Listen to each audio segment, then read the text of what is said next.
नमस्कार, मैं हूं नीलू। तो गजा पर इसराइल ने जिस तरह से हमले किए उसका बदला अब हुती ने ले लिया है। हुती ने एक बड़ा हमला इसराइल के ऊपर किया है। गजा की बात की जाए तो करीब 400-450 लोग वहां पर इसराइल के हमले में मारे गए, लेकिन अब हुती इसका बदला ले रहा है। हुती पहले ही चिता चुका है, चाहे वो अमेरिका हो या इसराइल हो, वो लगातार ये कहता रहा है कि अगर गजा में स्थिति ठीक नहीं हुई तो उसके हमले जारी रहेंगे। इसी पर बातचीत करने के लिए मयंक मेरे साथ जुड़ गए हैं। मयंक, जिस तरह से गजा में इसराइल ने हमला किया, इतने सारे लोग मारे गए, रमजान का महीना है, पहले रसद रोकी गई और अब तो कह लीजिए कि सीज फायर तो बिल्कुल खत्म हो चुका है। ऐसे में अब हुती का ये बदला, आप किस तरफ से इस वॉर को आगे बढ़ता देख रहे हैं? देखिए, हुती की तरफ से दो हाइपरसोनिक मिसाइल्स जो हैं वो सेंट्रल और साउथ इसराइल के ऊपर फायर की गई कल, और बताया जा रहा है कि ये, जैसा कि आईडीएफ की तरफ से दावा किया गया है कि रात को सेंट्रल और साउथ नेगेव के इलाके में रात के वक्त अचानक सायरन बजने लगे। लोग जो हैं वो बंकर्स में चले गए। पूरे साउथ इसराइल में कल पैनिक का माहौल था। अच्छा। और हमले का जैसे ही हाइपरसोनिक मिसाइल्स फायर की गई, इसके बाद जो है अलार्म सिस्टम अलर्ट हो गया और उसके बाद एक बार फिर पूरे इसराइल में खल खौफ का माहौल था। और कहां मिसाइल गिरेगी, किसके ऊपर गिरेगी, किसी को कोई अंदाज नहीं था। हालांकि आईडीएफ की तरफ से यह दावा किया गया है कि दोनों मिसाइल को जो एरो डिफेंस सिस्टम है उसने नाकाम किया, लेकिन हुतियों का दावा है कि मिसाइल जो है वो सही ठिकाने पे गिरी है। देखिए, असल में ये जो दोनों मिसाइल्स फायर की गई, ये नेवेतिम जो एयरपोर्ट है, एयर बेस है, उसको टारगेट करके ये दोनों हाइपरसोनिक मिसाइल्स जो है वो फायर की गई थी। ज्यादा से ज्यादा डैमेज, जी, ज्यादा से ज्यादा डैमेज। और निशाने पर आम आदमी नहीं था, निशाने पर इसराइल की एयरफोर्स और आर्मी है।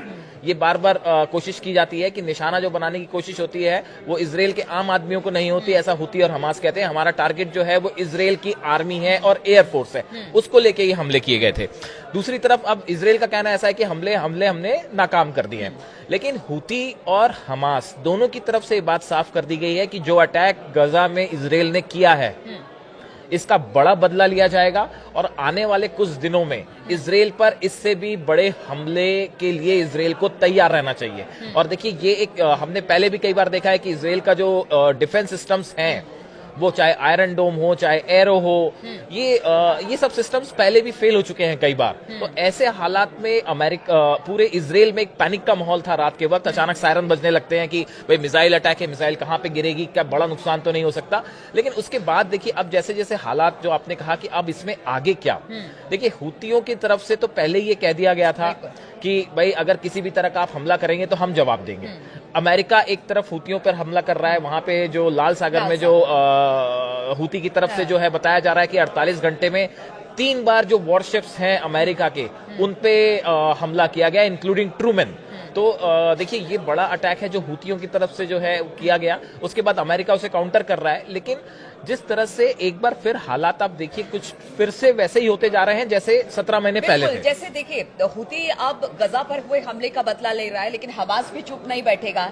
इधर अगर ईरान की बात की जाए तो ईरान भी कहा यह जा रहा है कि वो भी हो सकता है कि अगर ये हमले तेज होते हैं इसराइल की तरफ से या अमेरिका इसमें इन्वॉल्व होता है तो फिर इसमें दखल ईरान का भी हो बिल्कुल सकता 100% होगा। देखिए, ये जो हमला इसराइल ने किया, सीज फायर तोड़ा, देखिए इसकी तैयारी पता चल रहा है कि 1 महीने पहले कर ली गई थी। अब आप देखिए ये कितना एक प्रकार का वो है कि एक तरफ तो नेतन्याहू और इसराइल जो है सीज फायर चल रहा है, और आप अंदर ही अंदर एक बड़ी प्लानिंग कर रहे थे बड़े हमले की। ये बात अब साफ हो गई है। सोशल मीडिया में इंटरनेशनल एक्सपर्ट कह रहे हैं कि डबल स्टैंडर्ड जो था एक प्रकार का, कि आप ऊपर से तो सीज फायर दिखा रहे हैं, आप ये चाह रहे थे शायद कि बंधक पूरे रिहा हो जाएं, लेकिन अंदर ही अंदर जो है ये बड़े हमले की तैयारी 1 महीने पहले से इसराइल कर रहा था, जिसकी आशंका पहले से हमास को भी थी, जिसकी आशंका हुतियों को भी थी, और जिसकी आशंका जो है ईरान को भी थी। ईरान भी इस बात के लिए तैयार था कि आज नहीं तो कल ये सीज फायर खत्म होना है। अब देखिए, इन हालात में कई चीजें हैं। पहली बात तो बंधकों का क्या होगा।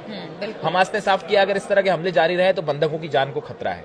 बात नंबर 2 ये है कि इसराइल को लेकर एक बार फिर से वही सिचुएशन दिखाई दे रही है कि एक तरफ हुती, हमास जो है इस्लामिक जिहाद जो ऑर्गेनाइजेशंस हैं वो एक बार फिर एकजुट हो रहे हैं। तो ऐसे में किसी भी दिन जो है आप देखिए कि अभी पिछले इसराइल में कई छोटे छोटे हमले हुए और नागरिकों, जो फिलिस्तीन से जुड़े नागरिक हैं, उन्होंने अंदर घुस के हमले किए हैं। तो ऐसा नहीं है कि इसराइल भी पूरी तरह सुरक्षित है। इसको लेके इसराइल की सुरक्षा नेतन्याहू सरकार के लिए एक बड़ी चुनौती है, और आने वाले दिनों में इसराइल पर हम देख सकते हैं कि कोई बड़ा हमला हो सकता है। बिल्कुल, तो इसराइल पर बड़ा हमला हो सकता है। हालांकि अमेरिका ये कह रही है कि वो अगर इसराइल पर कोई बड़ा हमला होता है तो वो इसराइल के साथ खड़ी है। लेकिन इस वक्त जो हालात मिडिल ईस्ट में पैदा हो रहे हैं, जो इस वक्त स्थिति बनी हुई है, हुती, हमास और अगर बात की जाए बाकी संगठनों की, ईरान का भी अगर इसमें दखल होता है, तो कहां पर जाकर और किस तरह से ये जो पूरे हालात हैं वो बनते हैं, इस पर लगातार हमारी नजर बनी रहेगी। आप बने रहिए हमारे साथ।